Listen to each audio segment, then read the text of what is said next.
ठीक है, आज का यूनिट है आपका 4 है ना, इसमें आपको कॉलम्स और स्ट्रट के बारे में पढ़ना है। तो सबसे पहले देखेंगे कि कॉलम होता है क्या, है ना। तो व्हाट इज द कॉलम। अगर कोई पूछेगा कि कॉलम से क्या मुराद, तो क्या बोलेंगे, क्या बोलेंगे, बोलिए। Column is a structural member which is subjected to compressive force, है ना, which is subjected to compressive force, है ना। इसी को क्या कहते हैं, कॉलम कहते हैं। लेकिन जितने भी कंप्रेसिव फोर्स जितने भी मेंबर में आएगा, जनरली क्या होता है आपका, कंप्रेसिव फोर्स जितने भी मेंबर में आएगा, जैसे कि आपका पोस्ट हो गया, स्ट्रट हो गया, बीम हो गया, ये सब पर क्या आएगा आपका कंप्रेसिव फोर्स आएगा। ये सब पर क्या आएगा आपका कंप्रेसिव फोर्स आएगा। जैसे कि कॉलम में कंप्रेसिव फोर्स आता है, उसी तरह ये सब में भी क्या आएगा आपका, पोस्ट में भी क्या आएगा आपका कंप्रेसिव फोर्स, स्ट्रट में भी क्या आएगा आपका कंप्रेसिव फोर्स, एंड बूम में भी क्या आएगा आपका कंप्रेसिव फोर्स। तो पोस्ट क्या होता है आपका, बोलिए। वुडन ब्लॉक से जो बना होता है आपका, उसे क्या कहते हैं, पोस्ट कहते हैं, जो आपका कंप्रेसिव फोर्स को कैरी करता है, जो आपका कंप्रेसिव फोर्स को क्या करता है, कैरी करता है। और स्ट्रट क्या हो गया, बोलिए। हाँ, ये भी क्या करता है स्ट्रट, ये भी ट्रस का एक मेंबर है।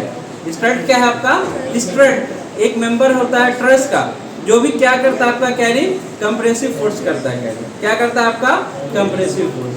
एंड बूम क्या होता है आपका, ये भी एक principal compressive member in a crane है, जो आपका कंप्रेसिव फोर्स कैरी करता है ना।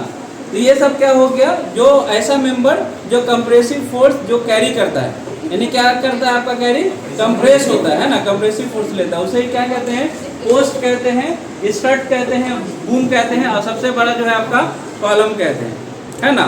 अब बीम लेंगे तो हम नहीं कह सकते हैं कि कंप्रेसिव फोर्स ऐसा मेंबर जो हॉरिजॉन्टल मेंबर है जो कंप्रेसिव फोर्स कैरी करता है, कह सकते हैं बीम में, नहीं कह सकते। क्या कह सकते हैं, बोलिए। हाँ, क्या कह सकते, ट्रांसवर्स फोर्स, क्या कहते हैं, ट्रांसवर्स फोर्स एक्ट करता हो, यानी उसमें कंप्रेसिव भी आ गया और टेंशन भी आ गया, है ना। लेकिन कॉलम के मामले में क्या हो जाएगा आपका, बोलिए। कॉलम के मामले में क्या हो जाएगा, सिर्फ कंप्रेसिव फोर्स एक्ट करेगा, सिर्फ क्या एक्ट करेगा उस मेंबर पर, कंप्रेसिव फोर्स, उसे क्या कहेंगे, कॉलम कहेंगे, उसे क्या कहेंगे, कॉलम कहेंगे, ठीक है। उसके बाद आते हैं what is slenderness ratio. Slenderness ratio किसे कहते हैं, बोलिए। व्हाट इज स्लेंडरनेस रेशियो, इसे it is defined as the ratio of effective length और equivalent length to the radius of gyration, to the radius of gyration. ये ratio होता है, किसका रेशियो होता है, बोलिए। ये रेशियो होता है इसका effective length to the radius of gyration, उसी को क्या कहते हैं, स्लेंडरनेस रेशियो कहते हैं, है ना। लिख दे इसका डेफिनेशन, यस लिखिए। It is the ratio of effective length, effective length और एक्चुअल लेंथ किसे कहते हैं, हम लोग इसके बाद देखेंगे, है ना। It is the ratio of effective length to the, क्या होगा, बोलिए, radius of gyration, radius of gyration, उसे क्या कहेंगे, बोलिए। उसे क्या कहेंगे, स्लेंडरनेस रेशियो। तो स्लेंडरनेस रेशियो क्या हो जाएगा, L/K, क्या हो जाएगा आपका L/K, where L is the, क्या हो जाएगा, बोलिए, effective length, effective length, effective length. और इसी को क्या बोलते हैं, इक्विवेलेंट लेंथ। इफेक्टिव लेंथ ही को क्या बोलते हैं, इक्विवेलेंट लेंथ लिखेंगे। और क्या बोलते हैं इसे, बोलिए, equivalent length, equivalent length, equivalent length. और क्या हो जाएगा आपका, बोलिए, radius of gyration, radius of gyration. Radius of gyration क्या होता है, बोलिए। हम लोग पहले भी पढ़ चुके हैं रेडियस ऑफ गायरेशन, ऐसा नो, क्या होता है, बोलिए। रेडियस ऑफ गायरेशन K बराबर √I/A, I/A, where I is the, क्या हो जाएगा आपका, लीस्ट मोमेंट ऑफ इनर्शिया, क्या लेंगे, लीस्ट मोमेंट ऑफ इनर्शिया। और ये क्या हो जाएगा आपका, area of cross section, area of cross section, उसे क्या कहते हैं, बोलिए रेडियस ऑफ गायरेशन कहते हैं। स्लेंडरनेस रेशियो समझ में आ गया। ये रेशियो होता है इफेक्टिव लेंथ और equivalent length to the radius of gyration, to the radius of gyration, उसे क्या कहते हैं? Slenderness ratio. लेकिन हम देखेंगे, पूछेंगे सर इफेक्टिव लेंथ क्या हो गया? हम तो लेंथ ही जानते थे, हम तो सिर्फ लेंथ ही जानते थे, अब इफेक्टिव लेंथ पढ़ा रहे हैं, तो क्या होगा इफेक्टिव लेंथ? कोई बता सकता है? बोलिए। जब लेंथ चेंज हो जाएगा था, अगर हम ये फिक्स बीम नहीं, हम लोग क्या लेते हैं? कॉलम लेते हैं, है ना। कॉलम कितना जनरली क्या होता है आपका? दोनों तरफ फिक्स होता है, ऐसा नो? क्या होता है आपका? फिक्स कर दिए। तो ये जो है आपका लेंथ, ये लेंथ को क्या कहेंगे? Actual length. ये लेंथ को क्या कहेंगे? Actual length. समझ में आ गया? और ये जो लेंथ होगा आपका, जहां से आपका बेंड होगा, है ना, जहां से आपका डिफ्लेक्शन, लेटरल डिफ्लेक्शन होगा,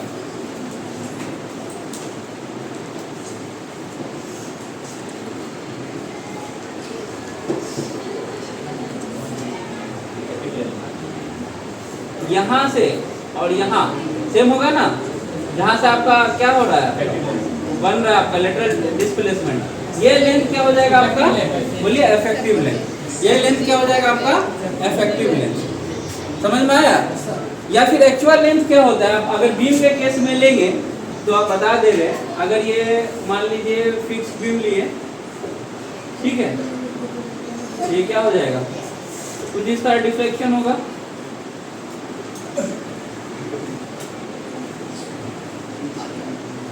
यस, है ना।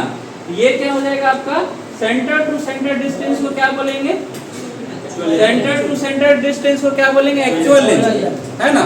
सेंटर टू सेंटर डिस्टेंस को क्या बोलेंगे? जो आपका जिस पर बीम आपका रिस्ट्रेंड है, जिस पर बीम क्या है आपका रखा हुआ है, रिस्ट्रेंड है, वहां से डिस्टेंस को क्या बोलेंगे? एक्चुअल लेंथ या टोटल लेंथ। एक्चुअल लेंथ या टोटल लेंथ। और वही बोलेंगे अगर इक्विवेलेंट लेंथ क्या है या इफेक्टिव लेंथ क्या है, तो क्या बोलेंगे? ये हो जाएगा आपका, ये लेंथ जो हो जाएगा आपका इफेक्टिव लेंथ। ये लेंथ हो जाएगा आपका इफेक्टिव लेंथ या इक्विवेलेंट लेंथ। हम लोग आगे क्लास में देखेंगे आने वाले टॉपिक में कि इक्विवेलेंट लेंथ की वैल्यू क्या होता है एक्चुअल लेंथ के बराबर, है ना। आप लोग समझ गए क्या होता है? तो ये क्या है? Slenderness ratio. ये क्या है? Effective length to the radius of gyration है। ये क्या है आपका? Effective length. Actual length to the radius of gyration नहीं है, क्या है? Effective length to the radius of gyration. समझ में आया? यस। उसके बाद आते हैं safe load. What is safe load? बोलिए। It is the load below well critical load. यानी क्रिटिकल लोड से क्या होगा आपका? कम होगा। क्रिटिकल लोड से क्या होगा आपका? कम होगा, तभी तो सेफ है। अगर ज्यादा लोड हो जाता तो क्या हो जाएगा आपका? फेल हो जाएगा, है ना। तो ये क्या है? Well below the critical load. Well below the critical load, उसे क्या कहते हैं? बोलिए, उसे क्या कहते हैं? सेफ लोड है। अगर सेफ लोड निकालना हो तो कैसे निकालेंगे हम लोग? बोलिए, critical load to the factor of safety. यानी फैक्टर ऑफ सेफ्टी से अगर क्रिटिकल लोड को डिवाइड कर देंगे तो क्या निकलेगा आपका? सेफ लोड निकलेगा। क्या निकलेगा? सेफ लोड निकलेगा। सेफ लोड क्या है? क्रिटिकल लोड से क्या होता है? छोटा होता है। सेफ लोड क्या होता है? क्रिटिकल लोड से छोटा होता है, जो सेफली अप्लाई होता है कॉलम में, जो सेफली अप्लाई होता है या एक्ट होता है कॉलम में, जो या कैरी करता है कॉलम पर, उसे ही क्या कहते हैं? सेफ लोड कहते हैं। उसे क्या कहते हैं? सेफ लोड कहते हैं। समझ में आ रहा है ना? उसे क्या कहते हैं? सेफ लोड कहते हैं। कैसे निकलेगा? Critical load by factor of safety. कैसे निकलेगा? Critical load by factor of safety. Clear है? यस। उसके बाद हम लोग देखेंगे क्रिटिकल लोड। क्रिटिकल लोड क्या है? What is critical load? बोलिए, क्रिटिकल लोड कैसा लोड है? ऐसा लोड जो आपका बीम या कॉलम क्या होता है आपका? फेल हो जाएगा। बीम या कॉलम क्या होगा आपका? फेल हो जाएगा। It is the minimum load. क्या है आपका? मिनिमम लोड, जो आपका कॉलम को क्या करेगा? Tends to buckle. यानी क्या करेगा आपका? टेंस टू बकल या हैव अ लेटरल डिस्प्लेसमेंट या have a lateral displacement is called critical load. Critical load में क्या हुआ आपका? ऐसा लोड जो आपका कॉलम में लेटरल डिस्प्लेसमेंट पैदा कर दे, लेटरल डिस्प्लेसमेंट पैदा कर दे, या फिर आपका क्या है बकलिंग कर दे, कॉलम को क्या कर दे बकल कर दे, उसे ही क्या कहते हैं क्रिटिकल लोड कहते हैं। समझ में आया? क्रिटिकल लोड फिर समझा रहे, क्रिटिकल लोड किसे कहते हैं समा बोलो, किसे कहते हैं?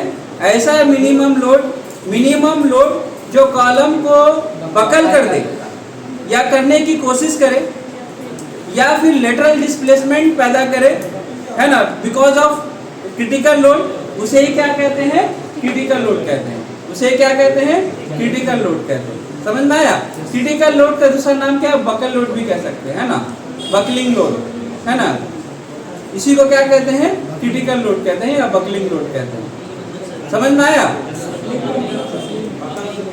बकलमेंट जैसे ये अभी बताया ना, अगर इस कॉलम में कंप्रेशन फोर्स लग रहा है, एक्सियल कंप्रेशन फोर्स, तो ये कॉलम क्या होगा बकल हो जाएगा, यानी बेंड हो जाएगा, बेंड हो जाएगा because of this axial compressive force. तो उसी लोड को क्या बोलते हैं? अगर ये बकल हो रहा है, बेंड हो रहा है, तो इसको क्या कहेंगे बकलिंग, क्या कहेंगे बकलिंग। और जिस लोड पर हो जाएगा बकल, उसे बकलिंग लोड भी कहेंगे। लेकिन किस लोड पर हो रहा है आपका? Axial compressive force, axial compressive force. समझ में आया? है ना? तो ऐसा लोड जो कॉलम को क्या करे बेंड कर दे, बकल कर दे, या लेटरल डिस्प्लेसमेंट उसमें आ जाए, या लेटरल डिस्प्लेसमेंट आ जाए, उसे ही क्या कहेंगे क्रिटिकल लोड कहेंगे, उसे क्या कहेंगे क्रिटिकल लोड कहेंगे। समझ में आया? यस। उसके बाद आते हैं फैक्टर ऑफ सेफ्टी। क्या होता है factor of safety? It is the ratio of critical load to the safe load. क्या होता है फैक्टर ऑफ सेफ्टी? बोलिए, it is the ratio of critical load to the safe load. ये ratio होता है क्रिटिकल लोड और safe load के दरमियान। क्या होता है आपका? It is the ratio of critical load to the safe load, is called factor of safety, है ना। अगर क्रिटिकल लोड है उसको सेफ लोड से डिवाइड कर देंगे तो क्या आ जाएगा फैक्टर ऑफ सेफ्टी आ जाएगा। समझ में आ गया? और कुछ डॉट है ना, हम लोग देखेंगे नेक्स्ट आने वाले टॉपिक में कि इक्विवेलेंट लेंथ एक्चुअल लेंथ के कितना बराबर होता है ना। उसके बाद देखेंगे शॉर्ट कॉलम क्या होता है, लॉन्ग कॉलम क्या होता है, और क्या देखेंगे इंटरमीडिएट कॉलम क्या होता है। ठीक है, समझ में आया? नोट कर लीजिए, इसका डेफिनेशन लिखा देते हम, ठीक है, और सेफ लोड का भी लिखा देंगे, ठीक है।